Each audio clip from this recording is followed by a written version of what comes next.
what got me into Dr. Dispenza's work is I had a major health crisis, and I did the typical thing, medical route, trying to find answers, and I wasn't getting good answers. Autoimmune disease, and it just kept getting worse and worse. And I went from, playing soccer 4 days a week and basketball and running about 5-6 miles a couple times a week to not be able to do anything. And my knees, I started getting arthritis, and I couldn't even walk a block. I mean, literally, I'm not exaggerating. And my health just went in, just tanked. And so I was at the lowest in my life. And over 2 years, it just got worse and worse and worse and worse. And the doctors didn't give me any hope. Every time I went to see a doctor, it just painted a bleak picture. And so that just got me even more stressed. There was no hope. And they just told me I was just going to have to live with this disease for the rest of my life and all the other things that were happening in my life. But somehow, to my credit, I didn't believe it. I'm like, I don't know, there's something, this came from somewhere out of the blue. These symptoms just popped up. So I knew there was something else going on. I'm like, I just need to figure out what that is. And then I was introduced to Dr. Dispenza's work. I just happened to find a little short video of him being interviewed on the internet. And he started talking about the neuroscience and physiology and all the research been done that talked about how stress affects our body and all these diseases out there. Now, if you would have told me at the start of my journey or anywhere during those 2 years, stress is causing your symptoms, I would have really pushed back and said, nah, I know stress is involved, but yeah, it's not the underlying cause of my illnesses and the problems that I was experiencing. But after going through all of I did with Dr. Dispenza, I mean, I just became once I listened to him, that first video, I was like glued because it was the first glimmer of hope I'd had in 2 years. I'm like, okay, there's something to this. I really believe, because what I liked about him is all based on the actual science. He's not just, making it up. He's referencing the neurochemistry and physiology and epigenetics and all these things that influence our body, backing up with studies and research, and it just gave me that hope. And so I just went all in. I started reading all his books. I watched all his videos online that I could find, and within 4 months, I mean, I could start telling a difference. I could tell my body was changing, and after 4 months, I was all better. And I went back to even see the doctors, and they couldn't believe, like, okay, this is weird. This is, we wouldn't expect this. And so, anyways, I'm a big believer. And since then, I mean, I'm back to 100%. I'm running 7 miles. I'm active. I don't have any of those symptoms I had back then, and it pulled me out of this really bad place. And so I'm hoping this can just help everybody to, understand and apply some principles. So I'm gonna, Ben is a really close family friend. We've known each other for a few years now, and kind of introduced Ben to Dr. Dispenza's work, and he's just a natural. He just dove right in, kind of like I did, and he really kind of connected with like I did. And what I found is talking to him, he's really good at explaining this stuff. I mean, I've been studying this a lot longer than he has, but he was able to break down these concepts and make it very simple, because Dr. Dispenza's painting this big picture, and sometimes all these scientific words and things that he's using, it kind of gets overwhelming. So Ben is able to break it down and to really help people understand the concept. So I really appreciate Ben helping teach this course, and I'll kind of interject some things too, but I'll turn the time over to Ben and let him kind of go from there. I was introduced to Joe Dispenza's work a few years ago, and as we've just kind of been exploring and breaking down, I really decided to make an effort to try. Lived in upstate New York for about 2 years, what was it, 7 years ago now?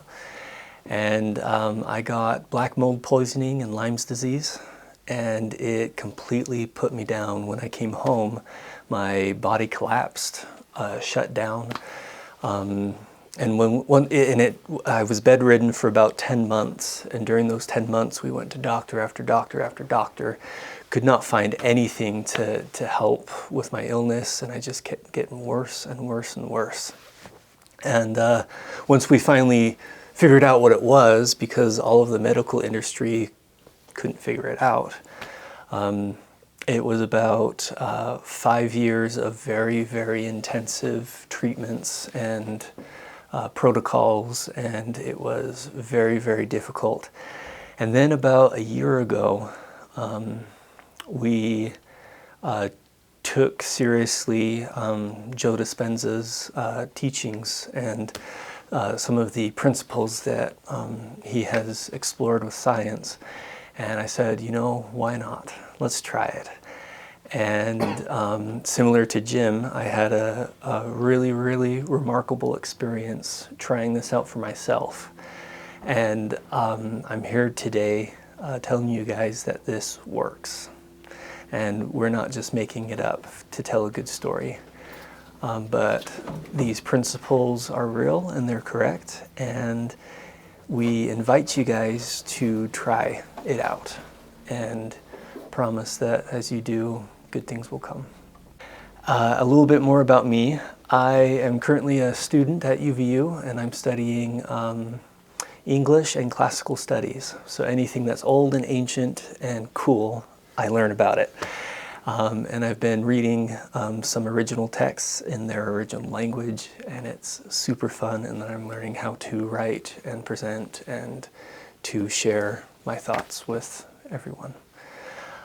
So as we get going, I think I'll start with a few stories to kind of give you guys some perspective on how these principles work, and then we can dive into the science of how it works.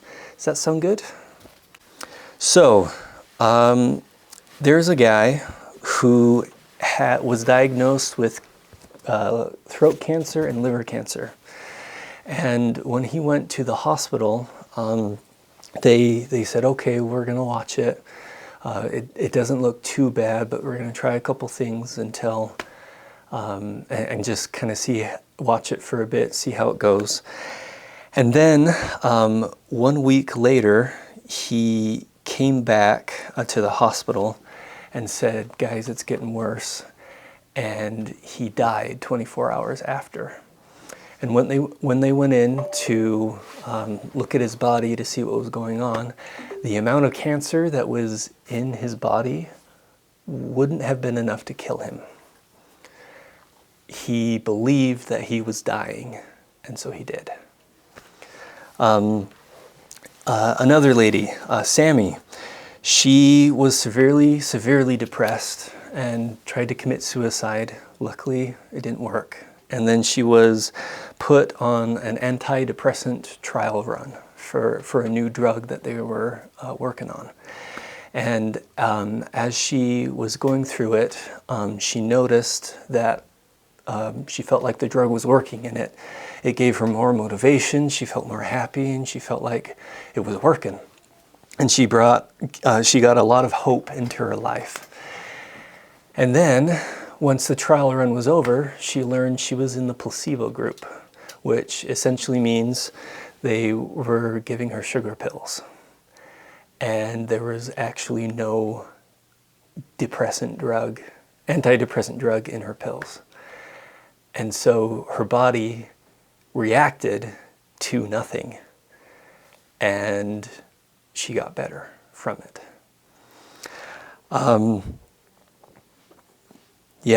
Because her mind changed, it changed how her brain started working.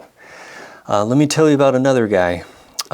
This guy's name is Greg.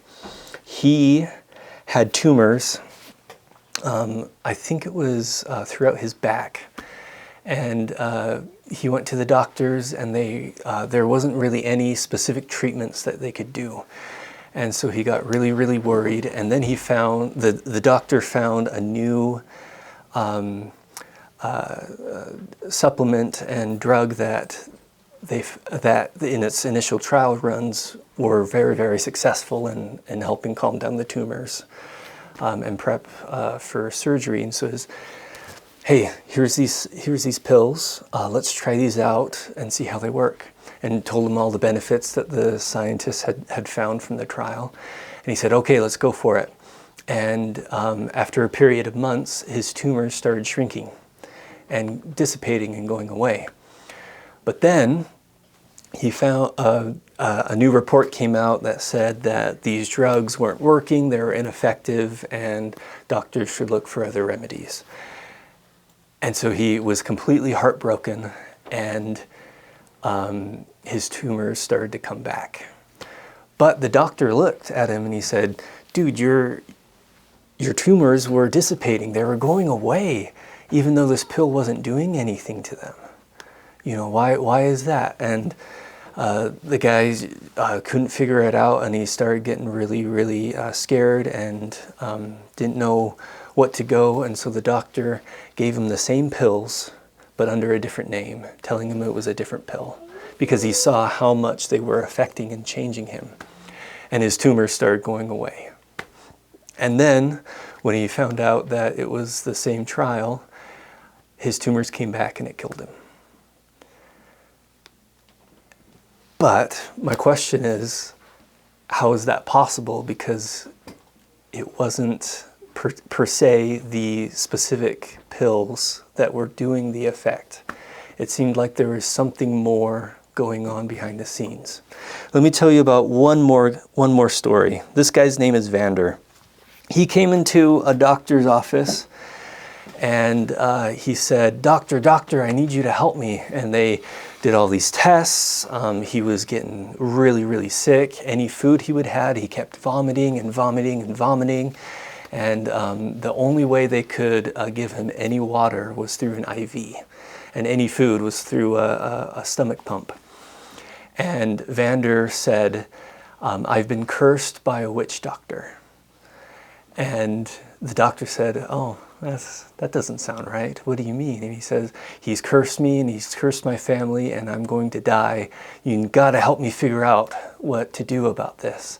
And the doctor ran all the tests and his body was completely healthy, but he was dying.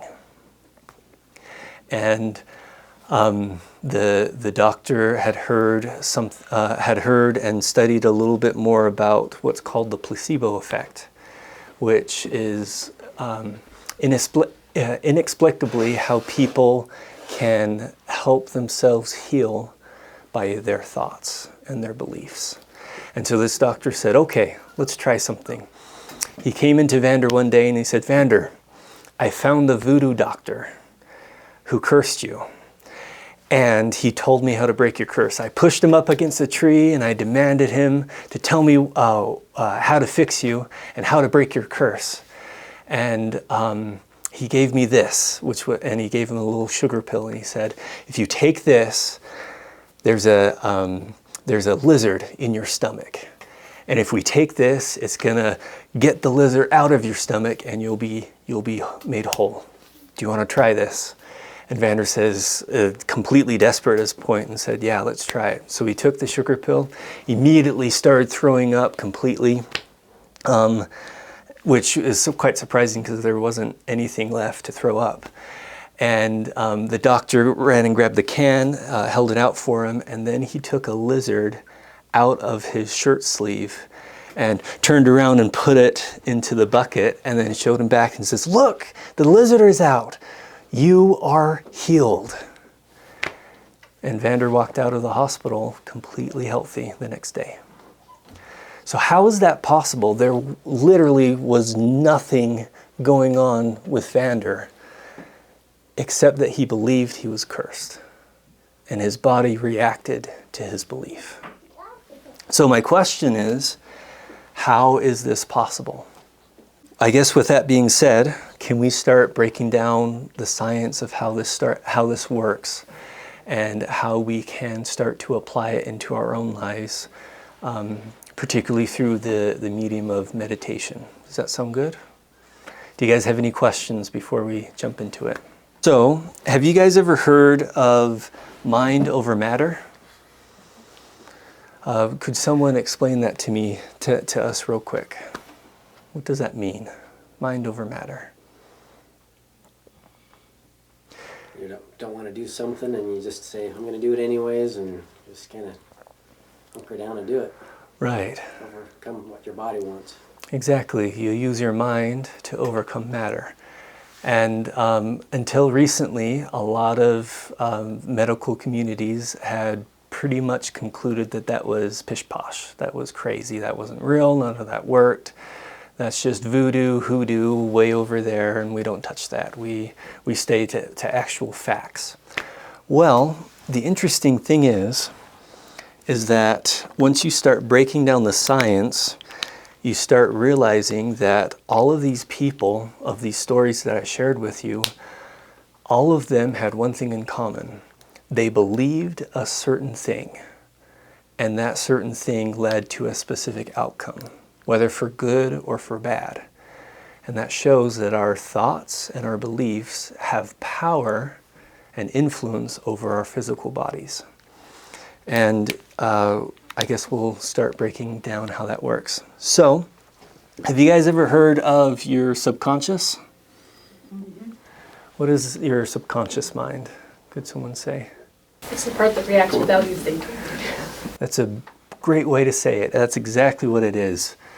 And our subconscious mind is essentially everything that our mind has associated with life, and it has become a part of us without us even knowing about it. It's the part of the mind and the brain that manages all of the functions in your body that you don't think about. Breathing, beating your heart, digesting your food. All of that comes from there. And what we learn is that the subconscious mind is 95% of our actual minds, whereas our conscious mind is only 5%. That's a pretty big difference. And essentially what we've learned is that between when someone is born, they are in a state of mind called deep gamma. And let's do it here, which is a specific brain wave type of how the brain communicates with itself. And this part of the subconscious brain is developed between 0 and 2 years old.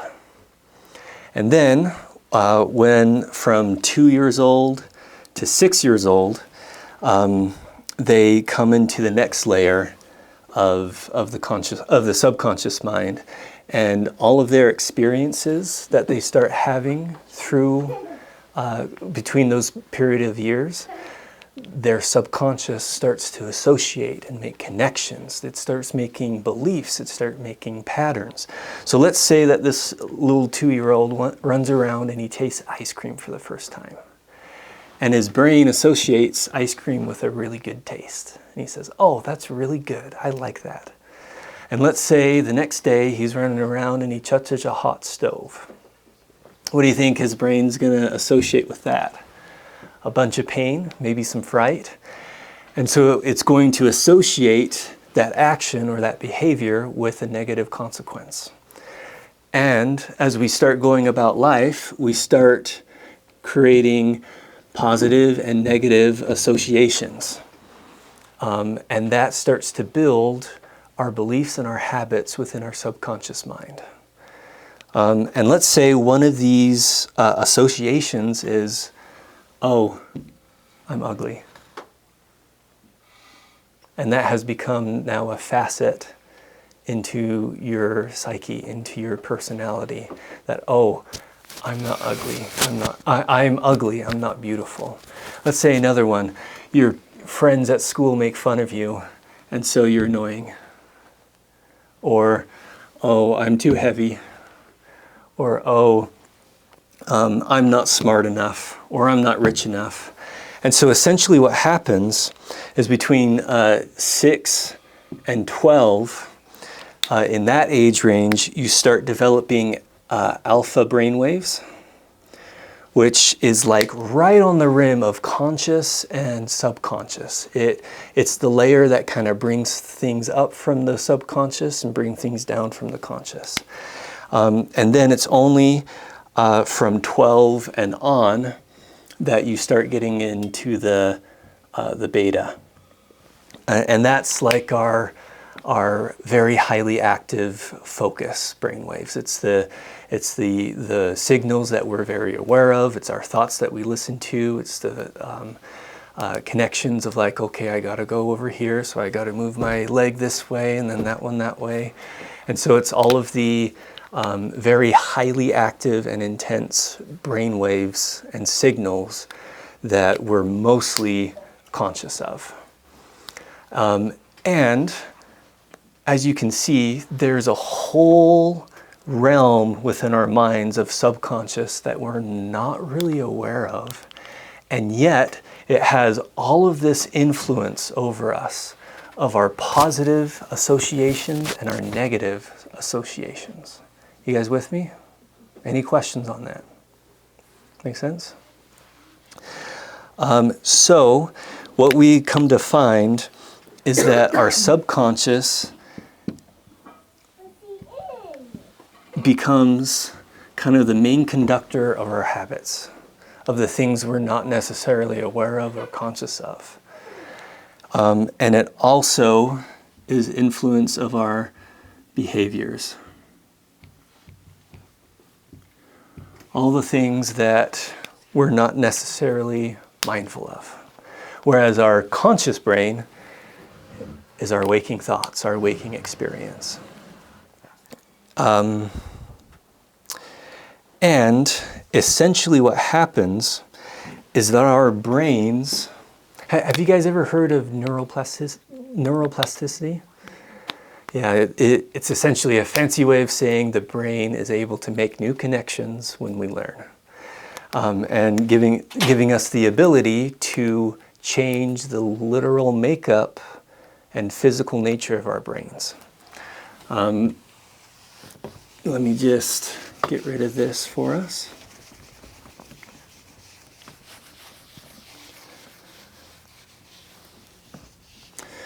So, essentially what happens is while we are developing, we're growing, we're starting to get jobs, we're starting to have relationships, we're starting to need money for rent and for food.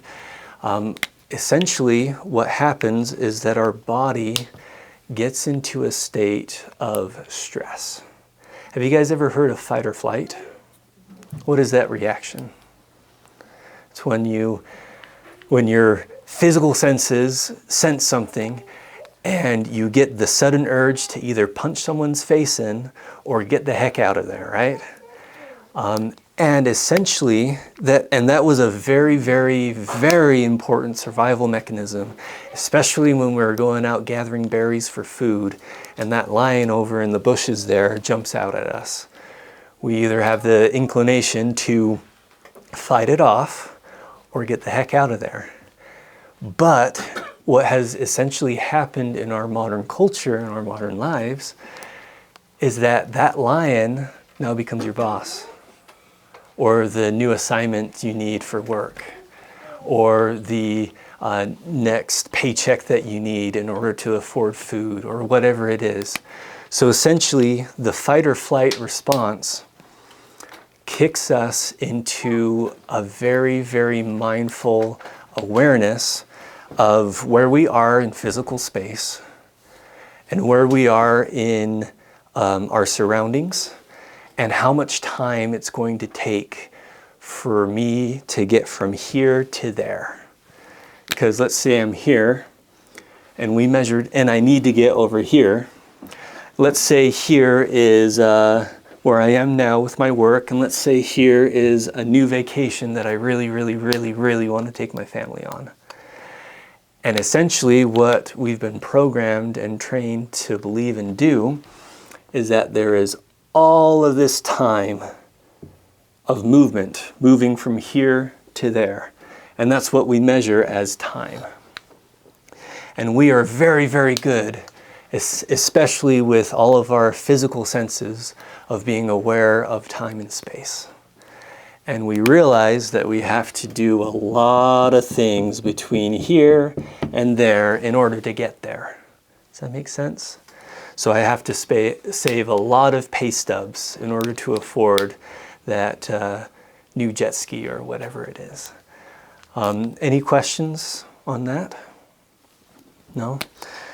Okay, so When we start living in a constant state of fight or flight and stress, really, really big one, what that essentially does is that we have all these little neurons. Pretend that these are like little neurons in our brain. And when we learn and make connections, our brain starts making more pathways and they interlock. And when we learn is when a new little guy starts forming out and comes to a new neuron. Does that make sense? And so, if we start having that same thought, what do you think is going to happen if we start thinking about this a bit more? And then we think about it again the next day. In a rut. Right, exactly. It's going to get bigger and bigger and bigger and bigger.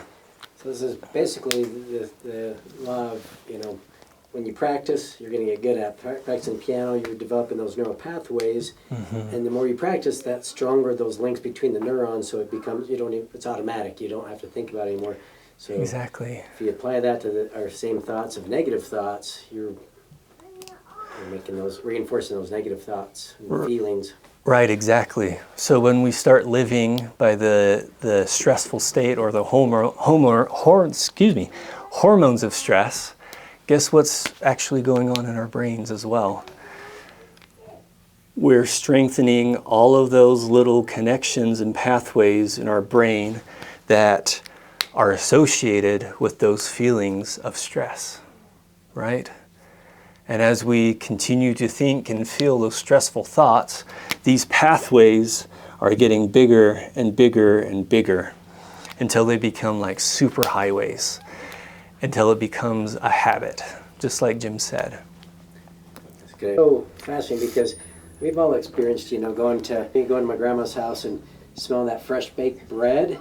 Every time I walked in the door, then no matter where I'm at, years later, I'm walking in somebody else's house and I smell that same smell. It immediately takes my body back to, go to my grandma's house where I feel happy inside because it was a real positive experience. But all our five senses, anything that, things that, look like our grandma's house or smell or sound like, the environment can bring us back to that same environment. So if you've trained your body to feel stress with certain situations like your job or other, relationships at home, then anything, you're not even aware of it, but all of a sudden you smell something, see something, your brain immediately picks up on that, hey, that's similar to this other danger over here, and you start feeling those feelings, either good or bad, and you're not even aware this is happening. It's just all subconscious, like you said. Exactly. And so all of this happens and we don't even know it. There's examples of us like learning the piano or hitting the baseball with our bat over and over and over again that it becomes muscle memory, right? That's all those neurons building those pathways so strong that it becomes habit and we're not even aware of it. And just like Jim said, this happens with our thoughts. And essentially, remember all of those negative and positive associations we made while growing up in our lives? Guess what can tend to happen? That remember there's that thought of, oh, I'm not beautiful. And then over 6th grade, 7th grade, 9th grade, all of high school, we'll do that for high school, you start associating that thought with yourself and it becomes an internal belief. And the literal physical highways within your brain change according to that thought. And what happens with each of these thoughts is that our mind is up here and our heart is down here. We'll make a head and then little body and got feet and legs, right? Essentially what the brain does is when we have those thoughts, it sends all these signals down through our nervous system, through our automatic nervous system, into our body, and it signals all these cells to start producing chemicals, which then are rushed through the bloodstream throughout the rest of the body. And so when you start getting really, really stressed, and you start seeing the lion in the bushes, or that really, really scary assignment at school, your body gets flooded with those hormones, and it's supposed to calm down after a certain period of time, after you've evaded the situation. But essentially what has happened, like Jim said, is that our bodies get stuck in those ruts, and we don't de-stress. And it starts strengthening those bonds even more as we continue to think those same thoughts. And essentially what those thoughts do is that they send all of those signals throughout our body, and our body literally starts to feel it. And that's why you have all those emotions associated with certain thoughts. Let's say you get up, you wake up in the morning, first thing that happens is that you need to go to the bathroom usually, right? It's not that you think, oh, I should use the bathroom. At least for me, it's usually my bladder says, hey, I gotta go relieve some stuff, right? So your body gets so entrenched within these habits that you're not even aware of them, and it tells your brain what to do. And so, let's say that you start making all of those associations. Could I interject something? Yeah, please. So just an example of this, like we condition ourselves without even realizing it. Like for me, like as soon as I come home, I always have to use the restroom. No matter, I mean, it's like my bladder's gonna explode as soon as I come home. It doesn't matter what time of day. I'm totally normal. But as soon as I walk in the door, I've trained my brain to say, "Oh, I got to go to the bathroom or something," you know. And but again, it doesn't matter what time of day. It's that association. When I come home, my brain's like, "Okay, I got to do this." So it becomes an automatic program, like you're talking about. That's a habit that our brain knows about, that our brain has been conditioned to fulfill, right? I loved how you said that, Jim. So I guess the main point of why I wanted to show this is because those connections within your brain, and the certain thoughts that you have can lead to your body experiencing the associated feelings of it, right?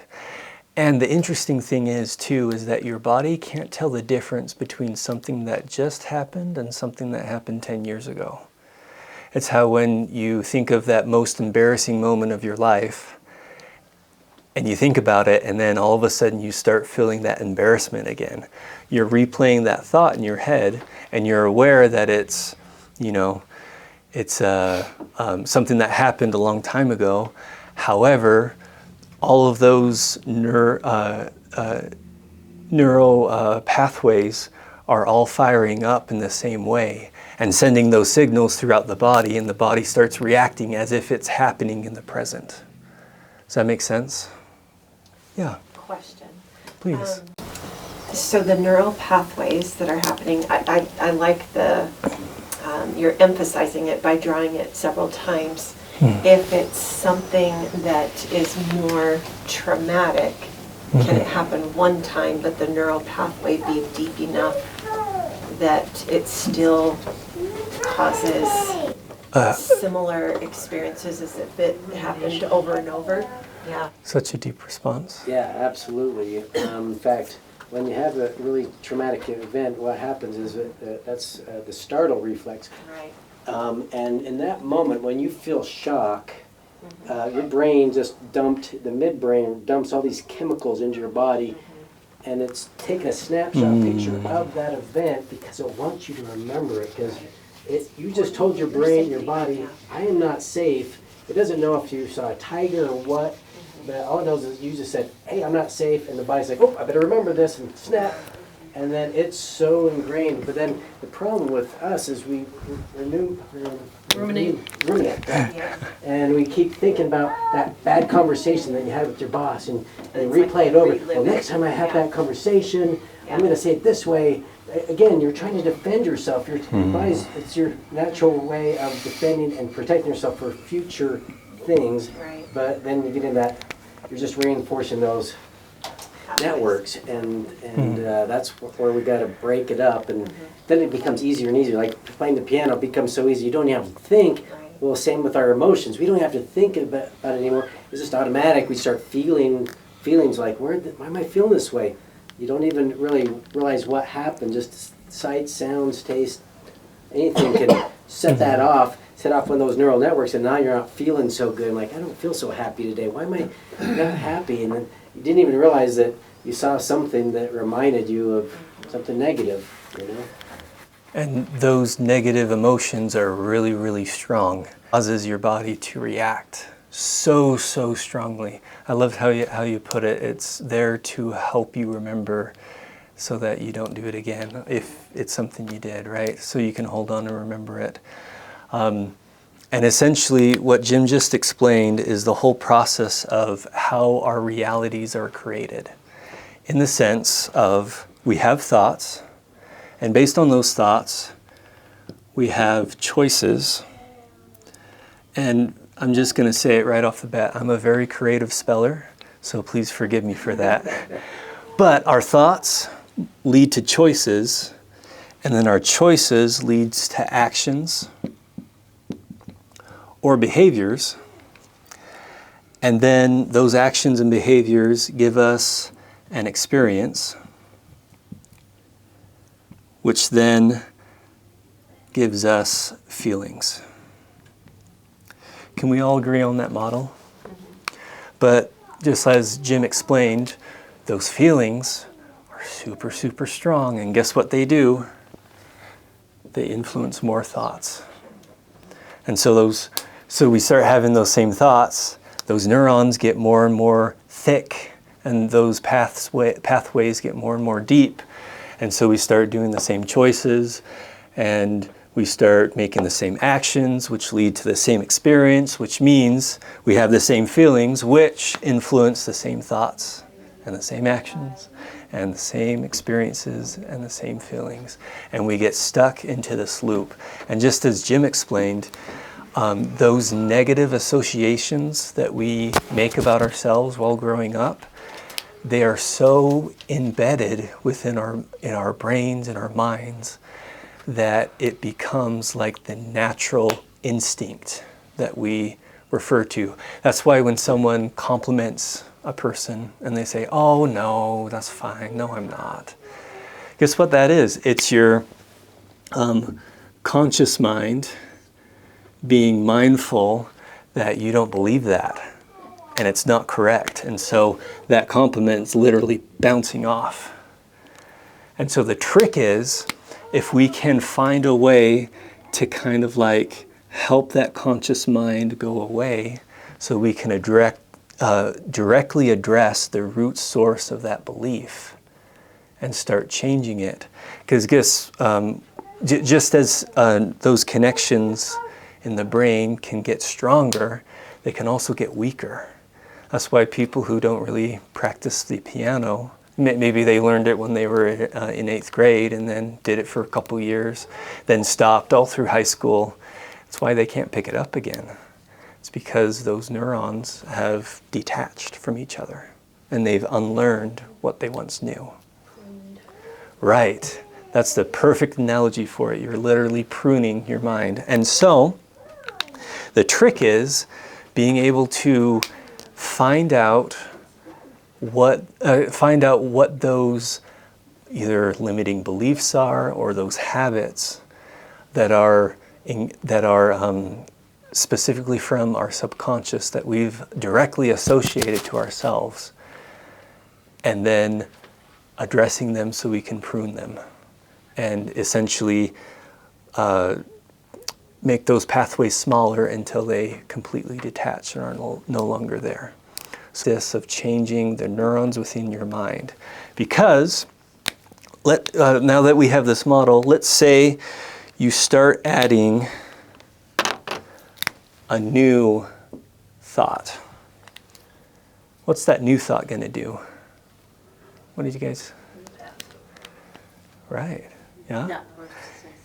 It's going to lead to new choices. And those new choices probably going to affect your actions. And you're going to do some new actions, which lead to new experiences, which leads to new feelings, which affects your thoughts. Yeah, please.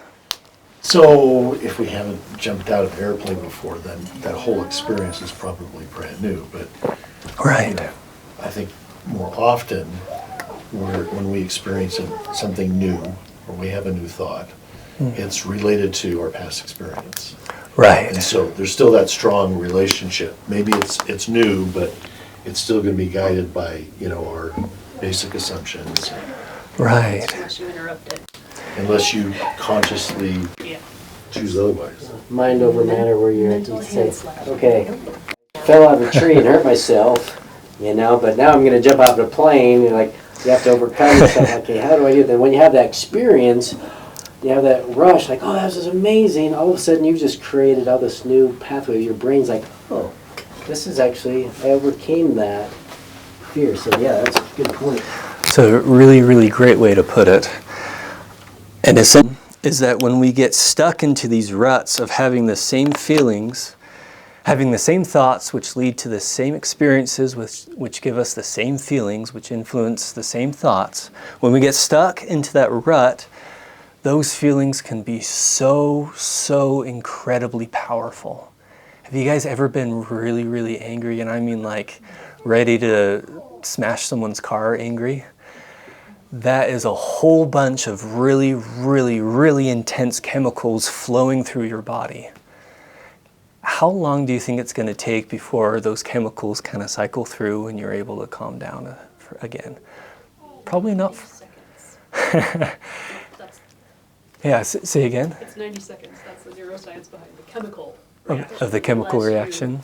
Go with the thoughts again and reinforce it. And reinforce it, right? I love that you said that.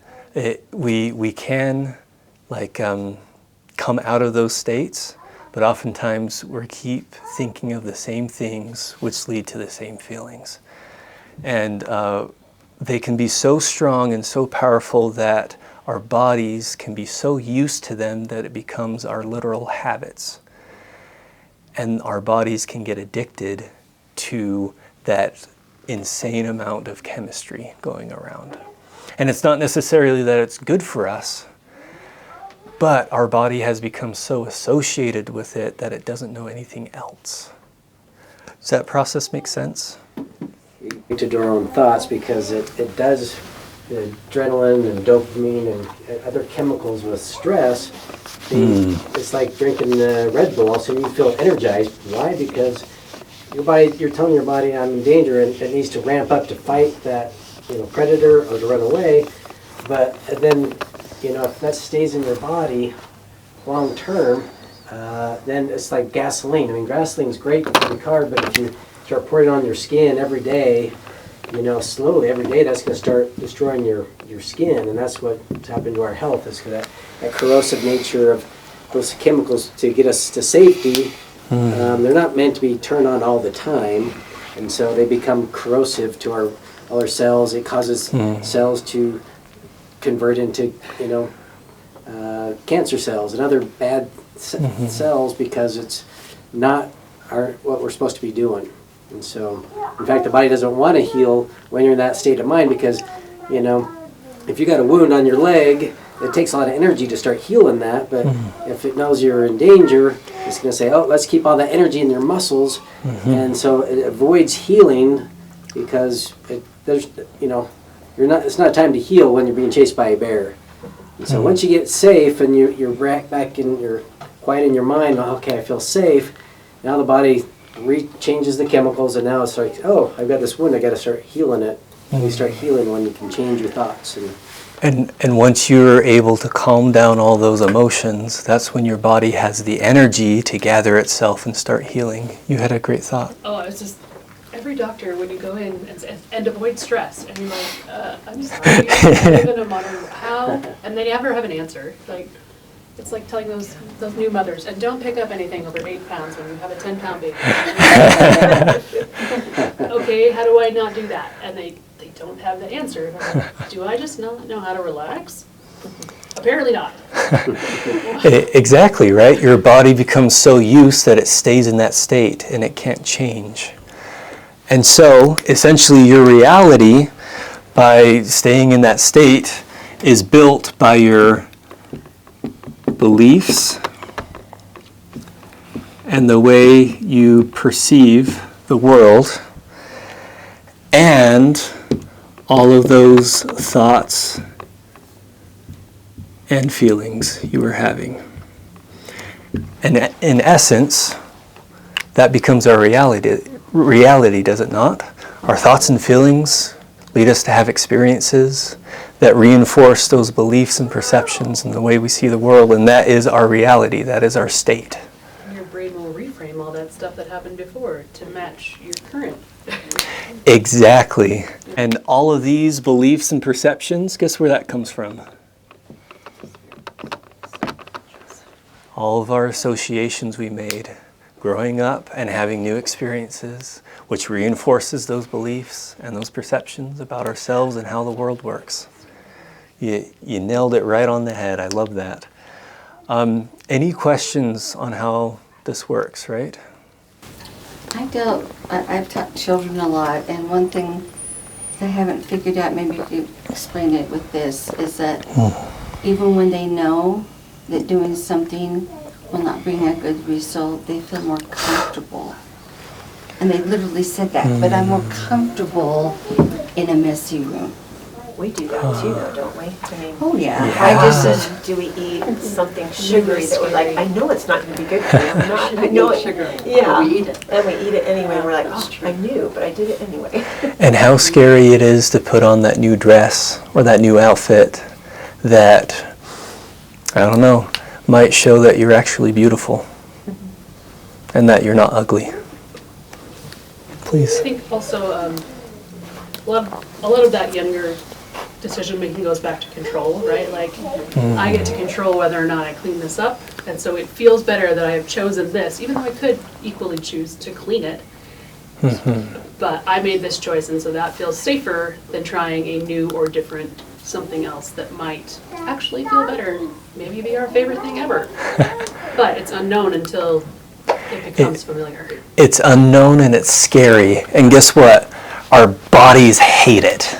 They do not like being uncomfortable, even if it is good for us.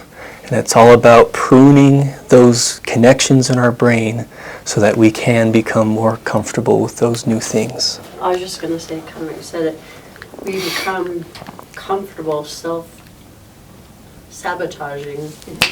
You get to predict and control that outcome. And we have to undo that. You nailed it right on the head. So that's where we're going. That's right? our, we go to our Right. comfort zone. Right. Going there. We keep staying there because it's easy. It's easy, it's familiar. So why do those kids feel very comfortable in a messy room? Is because it's scary to be in a clean room. And it takes a lot of energy and a lot of effort to make it clean.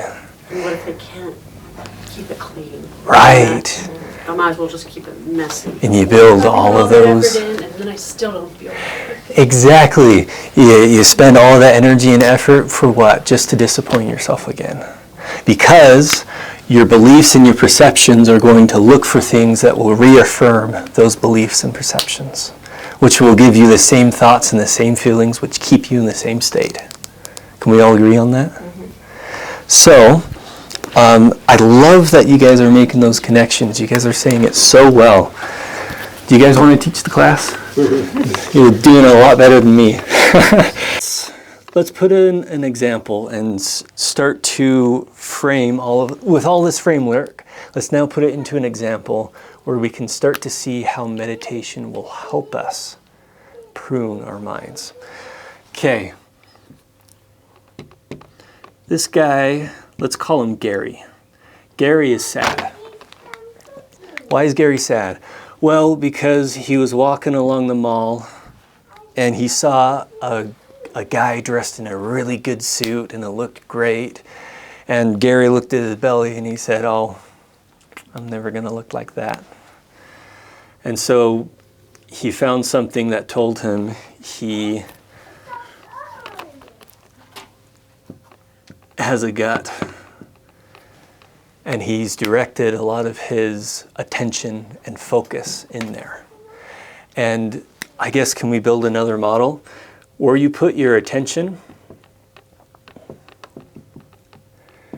it also is where you put your focus. Can we agree on that? How do you spell focus? Focus. Thank you. And where we put our attention and our focus is also where we store all of our energy. Just like Jim was saying, when we're constantly focused on where the lion is and how it's going to get us, all of our energy is going to be in our arms and in our legs and not on the wound on our side that needs to heal, right? And not on the trauma that we just witnessed, right? It's going to stay in our external environment to make sure we're safe and secure. But it won't give that attention to the wound that needs to be healed unless that energy is redirected to the place where it needs it, right? So, Gary, he saw that he has a gut and he's not feeling so good about himself. Well, guess what? When he was little, his older brother called him fat. And so that reasserts that association in his mind that he's too big and not handsome enough. And then his in-laws say that he's not working hard enough because he's not making a lot of money. And so a lot of his energy is devoted to working really, really hard. But guess what? Gary's boss, let's just do that, is really mean. And so Gary's really, really stressed all the time at work. And it's really starting to affect his health, right? He's always agitated. He's on the edge of his seat. He feels like his boss is always over his head, always over his shoulder, judging everything he's doing. And so Gary's going to find a coworker who believes and feels the exact same way. And guess what? He just found something to reaffirm that belief and that perception. And then let's say he comes home and he sees that the dishes aren't done, that they've been piled up for weeks, but he has no energy to do them because all of his energy and strength and focus and attention is directed into all these different areas and aspects of his life, and he has nothing that he can give to heal. And then we start seeing that Gary's heart, his poor little heart, is starting to not beat right.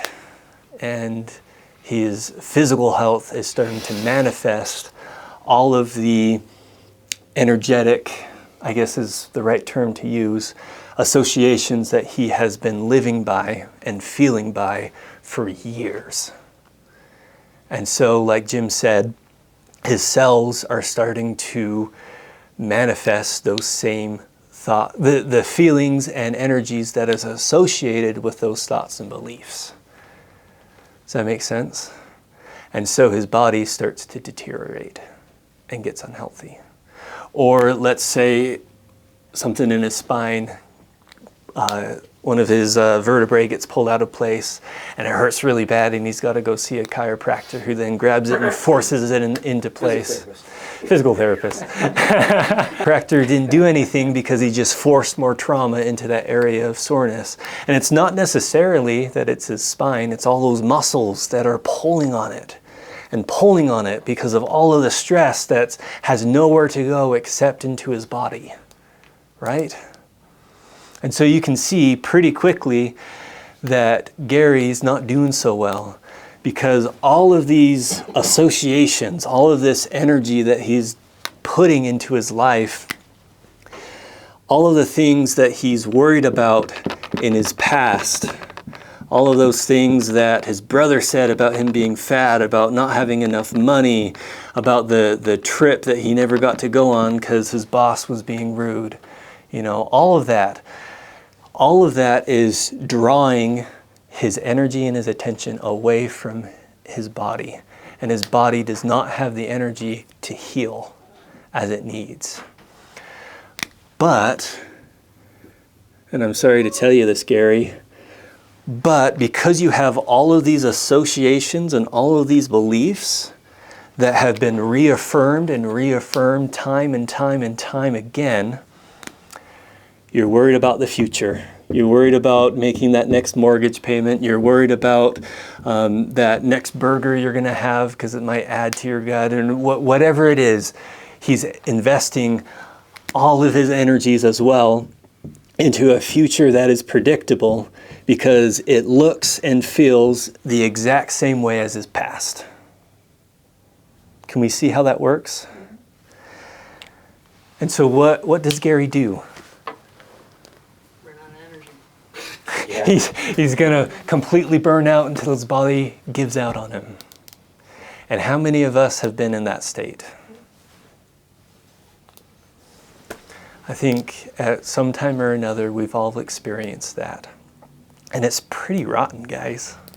I'm so sorry you've gone through that. But I hope that as we've broken down all of these frameworks, we have a better understanding and perception of how it works. Because when we build our understanding, that empowers us to make changes. When we understand new possibilities, that gives us more information to pull on so we can start making new thoughts and have new feelings, which give us new experiences. And so how do you change this state? How does Gary change this? He changes it by changing his internal state. And that comes back to all those stories where we talked about. All of them had external influences, of course, but they believed so thoroughly in the thing that happened to them and to the thing that they believed that they were either dying or that they were going to be okay. And it happened because they stored their energy in those predictable futures because of their familiar past. Does that make sense? And so how does meditation fit into this? Is there anything you wanted to add, Jim? No? Okay. Does meditation help us with this? Well, if all of your energies are being shifted out to all of those associations which are making you sick and keeping you in those same thoughts and those same feelings, then you got to start having new thoughts which give you new feelings, which give you new experiences, which gives you a new state. Can we agree on that? And so what meditation does essentially is that it helps you disassociate. Not fully, not from your life, but just in the sense of like you're able to sever the energetic connections you have with all of those negative associations you've built throughout your life. And as you start taking away all that energy, guess where it goes? Oh, come on, guess. Healing? Exactly. It goes right back to the center. It goes right back to Gary. And when Gary is able to separate all of those connections that he's built throughout his life, he's able to forget about the past and not worry about the future because it hasn't happened yet. And now, with all of those associations severed, or with at least enough distance so that he's not feeling it so intensely, guess where all of his energy is? Right with Gary. And Gary can now direct that energy in a new place. See, what meditation does is that it helps us get out, it helps our nervous systems calm down and get out of that constant state of fight or flight so that we can direct our energy to a place that needs health and that needs energy to heal. And guess what? That's all in the present. And so if Gary can get into that state where he is in the present, he's not worried about the past, he's not worried about the future, but he's just in the now. And in the now, he has all of that energy directed into a new thoughts and new feelings, which like you said, start pruning all of those neurological pathways which have enforced those thoughts and feelings. And he starts to prune them to make new ones that will make new thoughts, new feelings, and new experiences. And in that sense, Gary's state changes because he was able to detach all of his focus and all of his energy, all of his focus and all of his attention into energy that he could use into the present. Any questions about that? Easier said than done. Exactly. It is so hard. And one of the hardest things is that your body will realize that it's changing and that your mind is changing and that you're changing, and it's going to fight you because it's not comfortable. We're not in that state where we've been all of our lives, and it's scary and it's new, and we're stepping into that river of change that has tidal waves galore, and our body freaks out at us. But we can help our body know that this is good for us. That yes, it's uncomfortable, but guess what it's doing? It's helping our health. It's helping our energy come out of all of those associations so that we can bring it back to ourselves, and so that we can heal, and so that we can grow, and so that we can be okay, and we don't have to stay in that same state before. Meditation is the means and practice by which we can alter our internal state.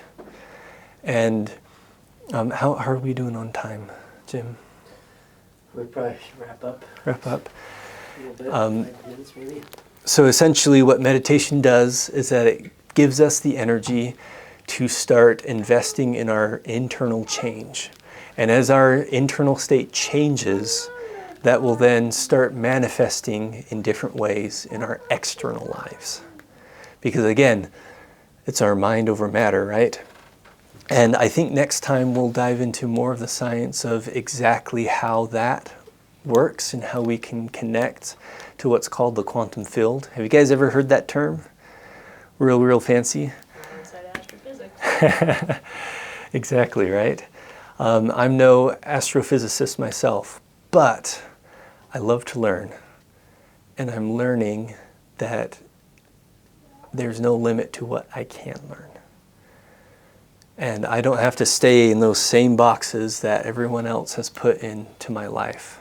Put me in my whole life, and I don't have to stay in that same box that I've put myself in. Because that box has led me down a path that has hurt me, and it has led to my health deteriorating, and has led me to a state of being that is not good. And so, we now have the means and the power to open up that box and look for all of the new possibilities that are available to us. Because the quantum field is a real thing. And I know I sound all voodoo hoodoo, but I know that as we start to explore this, that there are new possibilities and ways of your life that you can experience that you never thought possible before.